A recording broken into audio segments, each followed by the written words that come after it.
Welcome to my YouTube channel, Tony Su Vega,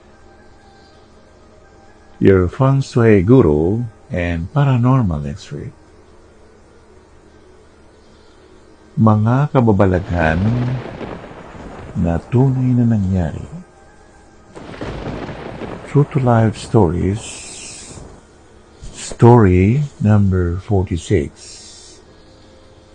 Multo bilang 6. Na-ospital ako nung nakaraang linggo. Na-operahan ako sa World City Medical Center sa Aurora Boulevard, Quezon City. Dextrose, ineksyon, gamot, mga doktor, mga nurses, lahat sila tumulong para gumaling ako. Major operation. Ang mga siruhano ko, mga 3. Si Tagle, si Tenorio, at may isang doktora na nilimutan ko na ang pangalan. Taga Antipolo. Araw ng linggo, itong linggo lang, na-admit ako sa World City Medical Center, Quezon City. Sa emergency room number 13 ako unang ilagay bago ako nilipat sa room 613. Private room. Nandun si Jerry Martin. Ang inaanak kong namatay sa komplikasyon sa puso. Isa siyang blue baby. Kanya, ano nangyari sa'yo? Ito, kailangan akong ma-operahan dahil sa hernia. Sobrang sakit na ang nararamdaman ko. Hindi ko na kayang tiisin.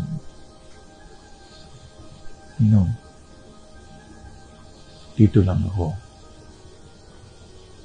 Babantayan kita. Salamat, Jerry. Nandun lang siya ng ilang araw din. Hanggang sa gawin na nga ni Dr. Wilfredo Tagle at ang kanyang team na gawin ang procedure. Miyerkules ng nangyari, nandun lang siya. Habang ginagawa ang procedure sa akin, lumapit si Jerry. Nandito lang ako. Babantayan kita hanggang makaraos ka sa pag-opera sa'yo.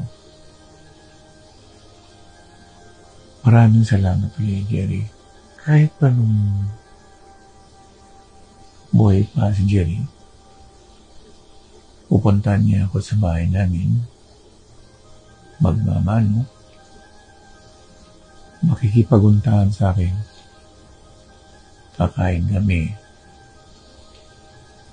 makwento siya, mabait, maalalanin. Taxi at Grab driver siya.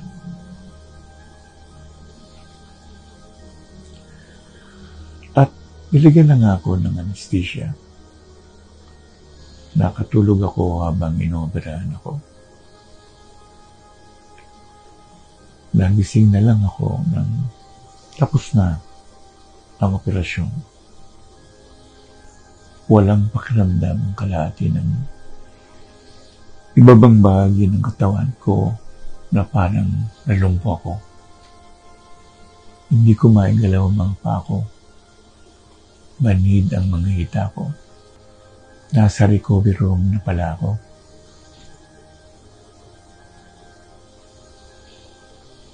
Nakangiti si Jerry at tinataas niya ang mga kamay niya na sabi ay, okay na?